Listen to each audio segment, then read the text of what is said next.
Assalamualaikum warahmatullahi wabarakatuh.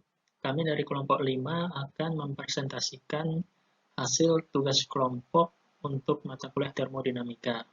Judul presentasi kami ialah tentang mesin Stirling. Kelompok 5 ialah Asyifa Rahman Hakim, Ahmad Syarifuddin, Fadilah Hertika Putri, Frendi Muhammad, Jaihan Syifa, dan Wahyu Hutomo. Garis besar presentasi kami ialah yang pertama, sejarah dan prinsip mesin Stirling disampaikan oleh Wahyu, siklus mesin Stirling disampaikan oleh Rahman, mesin Stirling dan hukum termo 1 disampaikan oleh Jaihan, mesin Stirling dan hukum termodinamika 2 oleh Syarifuddin, persamaan keadaan disampaikan oleh Fadilah, penerapan dan aplikasi disampaikan oleh Wahyu. Sejarah singkat. Bermula di masa revolusi industri atau era mesin uap pada abad 19, merupakan masa di mana tuntutan akan mesin-mesin itu sangat besar untuk menggerakkan pabrik-pabrik. Salah satunya ialah mesin Stirling, dibuat oleh Robert Stirling dan dipatenkan di tahun 1816. Mesin ini tujuannya ialah sebagai alternatif mesin yang lebih hemat bahan bakar dan lebih aman dari mesin uap pada zaman itu. Namun seiring waktu, ia kalah bersaing dengan mesin uap yang lebih canggih dan populer. Prinsip kerja mesin. Ia merupakan mesin pembakaran luar, yaitu proses pembakaran terjadi di luar wadah. Zat kerja yang dipakai berupa fluida gas di dalam wadah tertutup permanen, sehingga tidak ada gas yang terbuang dari dalam wadah. Lalu proses peningkatan temperatur dan tekanan dilakukan oleh lingkungan. Maksudnya lingkungan yang memberikan panas ke dalam wadah ini melalui dibakar dari luar. Akibatnya proses ekspansi menimbulkan tekanan kepada piston untuk mentransfer kerja melalui piston kepada roda. Transformasi kalor menjadi kerja menggunakan aliran panas dari dua reservoir, yaitu reservoir panas dan reservoir dingin. Baik, selanjutnya saya akan menjelaskan tentang siklus kerja pada mesin Stirling. Sebagaimana yang teman saya telah sebutkan sebelumnya, mesin Stirling memiliki dua ruangan, yang satu dengan temperatur yang lebih tinggi, yang dikenai sumber panas dari luar, yang satu dengan temperatur yang lebih rendah. Kedua ruangan ini memiliki piston yang dalam hal ini terhubung dengan roda sebagai kerjanya. Siklus pada mesin Stirling dimulai ketika kedua piston saling menekan sehingga volume pada gas akan berkurang. Ini menyebabkan kalor keluar dari ruangan yang memiliki temperatur yang rendah menuju ke lingkungan.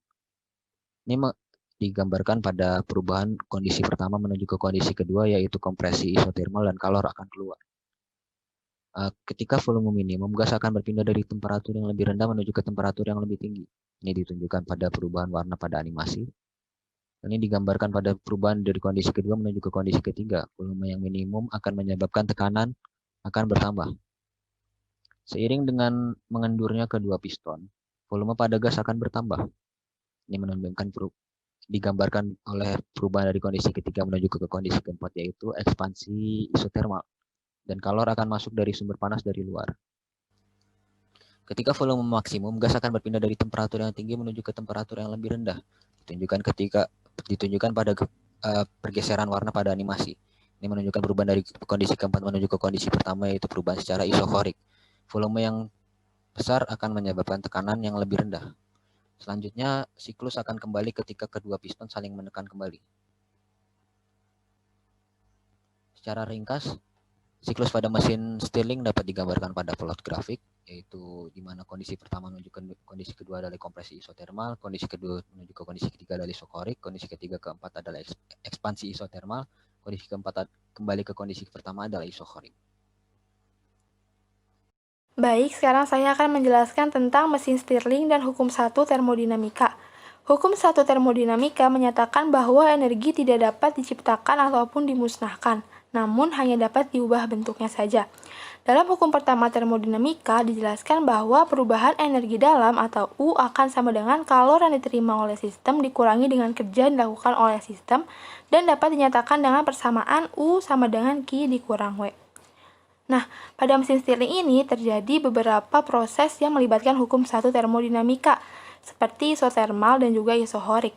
Untuk proses isotermal terjadi pada titik 12 dan titik 34, di mana pada proses 12 terdapat kalor masuk dari sumber panas luar, namun kerjanya negatif. Sedangkan pada proses 34, kalor dilepaskan ke lingkungan Q negatif, namun mesin masih melakukan kerja W positif, sehingga U atau energi dalam menjadi 0. Nah, untuk proses isohorik, pada titik 23 dan juga titik 41, karena keduanya volumenya konstan, maka kerja atau W akan menjadi sama dengan 0. Hukum pertama termodinamika ini merupakan sebuah persamaan kekekalan energi yang menyatakan bahwa jenis energi yang dapat berubah hanyalah energi dalam. Dalam hal ini, tidak ada perpindahan energi berupa kalor, dan usaha yang diberikan pada sistem juga bernilai 0, sehingga energi dalamnya pun akan tetap konstan. Kali ini saya akan menjelaskan tentang penerapan hukum termodinamika 2 dan efisiensi pada mesin Stirling. Penerapan hukum termodinamika dalam mesin Stirling. Nah, kita bisa lihat dari diagram sebelah kiri di sini. Hasil dari siklus Stirling ini adalah penerapan panas dalam QH pada suhu tinggi TH. Kemudian, pengelepasan panas QL di temperatur yang rendah TL dan mengirimkan kerja W sama dengan QH min QL ke sekitarnya dengan tidak ada transfer panas dari dua volume konstan. Yang harus ditekankan pada diagram ini, dengan PV ini, kita harus asumsikan jika gas ideal. Jika suatu gas ideal, maka kebocoran gas tidak terjadi. Tidak ada panas yang hilang dan diperoleh melalui dinding silinder. Tidak ada panas yang dialirkan dari regenerator ke lingkungan. Nah, efisiensi mesin Stirling itu sendiri dirumuskan dengan kerja yang berguna dibagi dengan transfer panas dari hot section. Tadi saya sudah menjelaskan efisiensi tidak pernah bisa lebih dari 1. Efisiensi 1 berarti bahwa semua panas ditransfer ke mesin menjadi pekerjaan yang berguna dan tidak ada perpindahan panas ke bagian dingin sama sekali. Kemudian efisiensi pada mesin Carnot dirumuskan dengan cold temperatur dibagi hot temperatur. Nah, uniknya efisiensi mesin Stirling ini sama dengan mesin Carnot. Kita bisa lihat dari grafik di bawah ini. Dapat dilihat pada grafik ini bahwa semakin besar perbedaan suhu antara sisi panas dan sisi dingin, semakin tinggi kemungkinan efisiensinya. Dan tidak mungkin ada mesin bahkan secara teoritis mencapai efisiensi mesin Carnot. Tapi ada jenis suatu mesin kalor yang dapat menyamainya, yaitu mesin Stirling. Karena efisiensi Carnot pada bagian panas dan temperatur pada bagian dingin sama dengan efisiensi siklus antara bagian panas dan dingin dari mesin Stirling. Terima kasih presenter sebelumnya. Saya Fadila Tika Putri. Sebelumnya Rahman telah menjelaskan tentang siklus pada mesin Stirling. Jadi di sini saya akan menjelaskan persamaan keadaan pada tiap-tiap keadaan di siklus mesin Stirling tersebut. Pada tabel dapat dilihat bahwa persamaan keadaan yang kita dapatkan yaitu tekanan, kemudian volume spesifik, dan temperatur. Di mana pada tekanan keadaan 1 kita misalkan P1. Jadi P2-nya sama dengan P1V1 per V2, di mana didapatkan dari P1V1 sama dengan P2V2. Kemudian P3-nya adalah TH V1P1 dibagi TC V2. Untuk P4-nya adalah TH P1 dibagi TC. Untuk volumenya, kita lihat dari siklus bahwa volume keadaan 1 dan 4 sama, serta 2 dan 3 sama. Sehingga kita misalkan volume keadaan 1V1 dan volume keadaan 2 adalah V2. Sehingga V3 sama dengan V2 dan V4 sama dengan V1. Itu juga berlaku untuk volume spesifiknya. Untuk V1-nya adalah RTC per P1 dan V2-nya adalah RTC V2 per V1 P1. Kemudian untuk temperaturnya, untuk keadaan 1 dan 2 itu menggunakan temperatur dingin dan keadaan 3 dan 4 temperatur panas. Kemudian dari siklus tersebut kita juga dapat mencari kerja totalnya, yaitu TCR ln 1 per CR ditambah RTH ln CR, di mana CR adalah compression ratio. Dapat dicari dengan rumus VF per VI, di mana VF adalah volume akhir dan VI adalah volume awal. Sekian, terima kasih. Selanjutnya akan dijelaskan oleh teman saya. Saat ini, mesin Stirling jarang sekali dipakai. Yang paling sering ialah mesin diesel atau mesin Otto untuk menggerakkan mobil, motor, dan pembangkit listrik.